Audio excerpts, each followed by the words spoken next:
Hello everyone, எல்லாரும் எப்படி இருக்கீங்க? இன்னைக்கு திண்டுக்கல் பிரியாணி ரெசிபி பார்க்கலாம். 150 கிராம் வெங்காயம் எடுத்து உரித்து வச்சுருக்கேன். சின்ன வெங்காயம் 1 கிலோ அரிசி எடுத்து வச்சுருக்கோம். 3/4 கிலோ மட்டன் எடுத்து வச்சுருக்கோம். புதினா தேவைக்கு போட்டுக்கிறலாம். தக்காளி 1/4 கிலோ, கொஞ்சம் 300 கிராம் தக்காளி, 3 பச்சை மிளகாய், 1 எலுமிச்சம்பழம், இஞ்சி பூண்டு, 10 கிராம் கிராம்பு, ஒரு 5 கிராம் பட்டை, 5 கிராம் ஏலக்காய். கிராம்பு, பட்டை, ஏலக்காய் 3ஐயும் நுணுக்கி எடுத்துகிட்டு வந்துடுவோம். அப்புறம் அந்த வெங்காயத்தை, சின்ன வெங்காயத்தை அரைச்சி எடுத்துகிட்டு வந்துடுவோம். திண்டுக்கல் பிரியாணிக்கு தால்ச்சா ஊற்றி சாப்பிட்டா தான் நல்லாயிருக்கும். அதுக்கு 100 துவரம்பருப்பு, 50 கடலைப்பருப்பு எடுத்திருக்கேன். மட்டன் எலும்பு 50 கிராம் எடுத்திருக்கேன். 2 கத்திரிக்காய், அரை சொரக்காய், 2 தக்காளி, 2 பச்சை மிளகாய், கொஞ்சோண்டு புதினா. இதுதான் இதுக்கு தேவை. தால்ச்சாவுக்கு பருப்பை களைஞ்சி வச்சுருக்கோம். இதில் மஞ்சள் பொடி போட்டுக்கிடுவோம். முள்ளையும் கழுவி இதில் போட்டுருவோம். குக்கரை மூடிக்கிடுவோம். இப்போ பட்டை கிராம் பட்டை கிராம் நல்லா நுணுங்கிருச்சு. நம்ம நுணுக்கிட்டு வந்துட்டோம். சின்ன வெங்காயத்தை அரைச்சிட்டு வந்தாச்சு. இப்போ தாளிக்க போயிடுவோம். சட்டியை வச்சாச்சு. சட்டி காயத்து எண்ணெய் ஊற்றி அந்த நுணுக்குன பட்டை கிராம் போட்டு வதக்குவோம். நல்லா வேகணும் எண்ணெயில். அரைச்சி வச்ச வெங்காயத்தை போட்டு வதக்கிக்கிடுவோம்.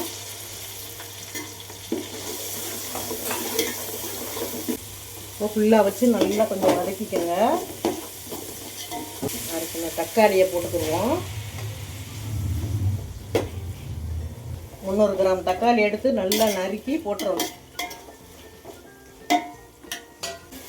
300 கிராம் உங்களுக்கு தெரியலன்னா 7 தக்காளி எடுத்துக்கோங்க. 7 தக்காளி எடுத்து நறுக்கி போட்டுக்கோங்க. ஒரு கை புதினா எடுத்து கழுவி போட்டுக்கிடுவோம். நல்லா காரமாண்டா 3 ஸ்பூன் போட்டுக்கோங்க. உங்களுக்கு கொஞ்சம் காரம் கம்மியாக தான் வேணும். எங்கள் வீட்டில் காரம் நிறையா சாப்பிட மாட்டோம். அதனால் கம்மியாக தான் நாங்கள் காரம் சேர்த்துக்குவோம். இது வதங்குறதுக்கு கொஞ்சம் உப்பு போட்டுக்கிடுவோம்.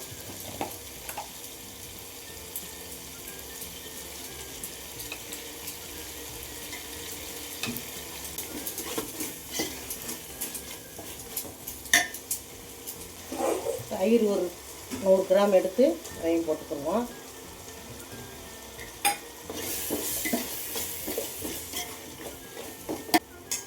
நல்லா மசாலா வெந்து வந்துருச்சு. கறியை போட்டுக்கிடுவோம்.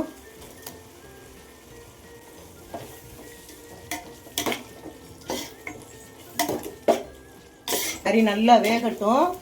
அதுக்குள்ளே போய் நம்ம தால்ச்சா வேலையை பார்த்துட்டு வந்துடுவோம். அது வரைக்கும் கறி நல்லா வேகட்டும். மூடி போட்டு நல்லா வேக வச்சுக்குவோம். தால்ச்சாவுக்கு சட்டி அடுப்பில் வச்சுக்கலாம். அன்றைக்கி மருமகள் காட்டின சட்டி, 2 பேரும் காட்டினாங்கல்ல, அந்த புது சட்டி. சட்டி காஞ்சிருச்சு. எண்ணெய் ஊற்றிக்கலாம்.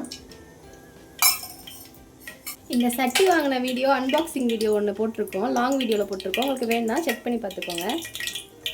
இப்போ இதுக்கு தனியாக பட்டை கிராம் நுணுக்காதது தனியாக போட்டுக்கிடுவோம். இந்த அரைச்ச சின்ன வெங்காயத்திலே கொஞ்சோண்டு எடுத்து வச்சு இந்த தால்ச்சாவுக்கு போட்டுக்கணும்.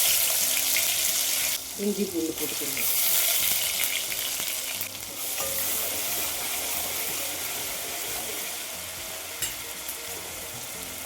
புதினா போட்டுக்கணும்.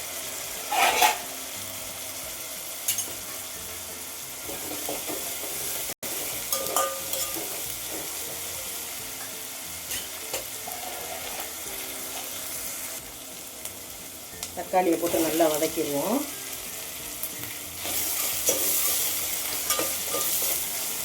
பச்சை வடை போகிற வரைக்கும் நல்லா வதக்கிடுவோம். இதோட 2 பச்சை மிளகாயும் போட்டு வதக்கியிருக்கேன். தால்ச்சாவுக்கு தக்காளி, பச்சை மிளகாய் எல்லாம் போட்டு வதக்குவேன். சொரக்காயெல்லாம் கழுவி மருமகன் நறுக்கி வச்சுட்டாங்க. போட்டு வதக்குறேன்.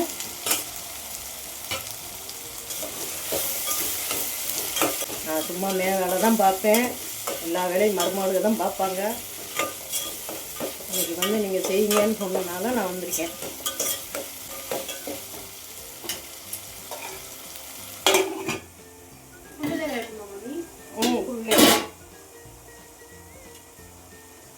காய் வேகணும்ல. நான் 1 கிலோ அரிசி எடுத்தேன்ல, அதை நல்லா களைஞ்சு அப்படியே ஊற வச்சிடணும். நம்ம அந்த கறி வேகத்தட்டிக்கு இந்த அரிசி ஊறினா போதும். கத்திரிக்காய் போடலையா மம்மி? இந்த சுரக்காய் கொஞ்சம் நல்லா வதங்கட்டுமா.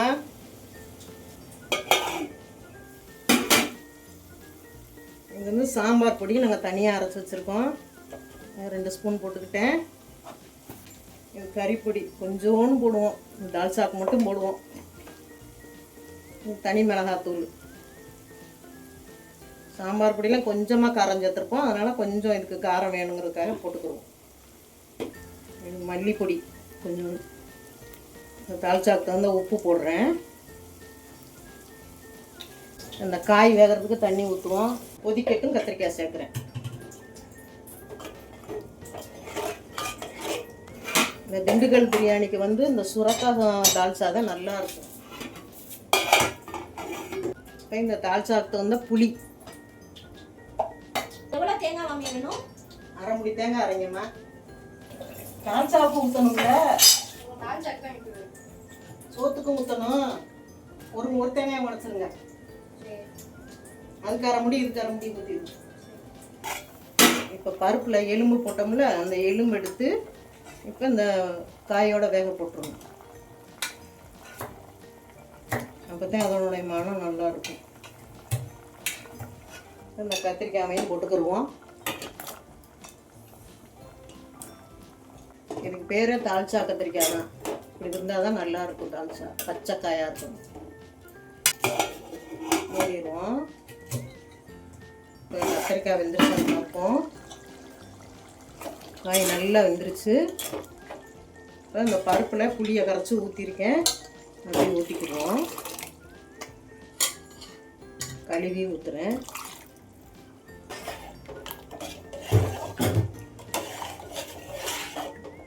தால்சா கொஞ்சம் கெட்டியாக இருந்தால் தான் நல்லாயிருக்கும்.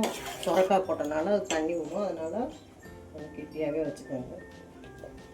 இதுக்கு வந்து ஒரு 1/2 முடி தேங்காயும் அரைச்சி ஊற்றிருக்கு. அது நல்லா டேஸ்ட்டாக இருக்கும்.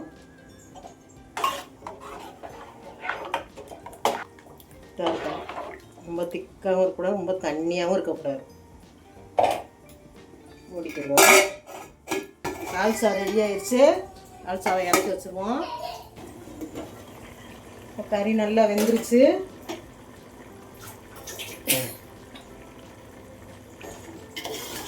கறி நல்லா வெந்துருச்சு. இதில் 1 கப்பு அரிசி எடுத்தனால 2 கப்பு தண்ணி எடுத்திருக்கேன்.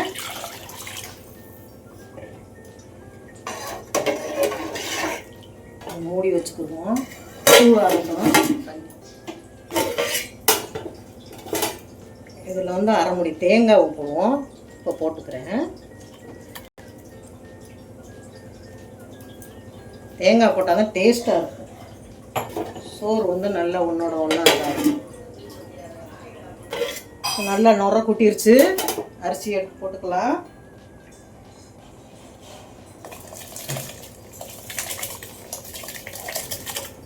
அந்த அரிசிக்கு போட்ட தகுந்த உப்பு போட்டுருவோம்.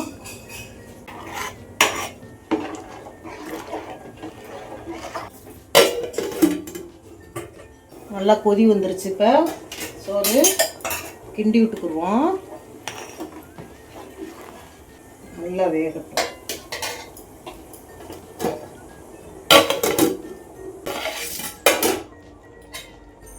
சோறு நல்லா சுண்டி வந்துருச்சு. 1/2 முடி எலுமிச்சம்பழம் ஊற்றிக்கலாம். கொஞ்ச நேரம் மூடி வச்சுக்கலாம். சோறு நல்லா வெந்து வந்துருச்சு. நம்ம அப்படியே கிண்டி விட்டு தம்மில் போட்டு அப்படியே இறக்கிக்கிடுவோம். தண்ணிலாம் கரெக்டாக வந்துருச்சு. அப்படி தம்மில் போட்டு இறக்கிற வேண்டியதான். என்னோடய சமையல் பிடிச்சிருந்தா கமெண்டில் சொல்லுங்கள் எப்படி இருக்குது. மூடிக்குவோம். திண்டுக்கல் பிரியாணி ரெடி ஆயிடுச்சு. தால்சாவும் ரெடி ஆயிடுச்சு. வாங்க எல்லாம் சாப்பிட்லாம். அவ்வளோதாங்க, திண்டுக்கல் பிரியாணியும் தால்சாவும் ரெடி ஆயிடுச்சு. இதோட உப்பு கறியும் தயிர் சம்பாவும் வச்சு சாப்பிட்டா டேஸ்ட்டாக அல்ட்டியாக இருக்குங்க. இது உப்பு கறி. இதோட ரெசிபி வீடியோ வேணும்னா சொல்லுங்கள். நீங்களும் இந்த ரெசிபி உங்கள் வீட்டில் ட்ரை பண்ணிவிட்டு எப்படி இருந்துச்சுன்னு கமெண்ட் செக்ஷனில் சொல்லுங்கள். வேறு ஒரு வீடியோவில் உங்களை பார்க்குறேன். பாய்.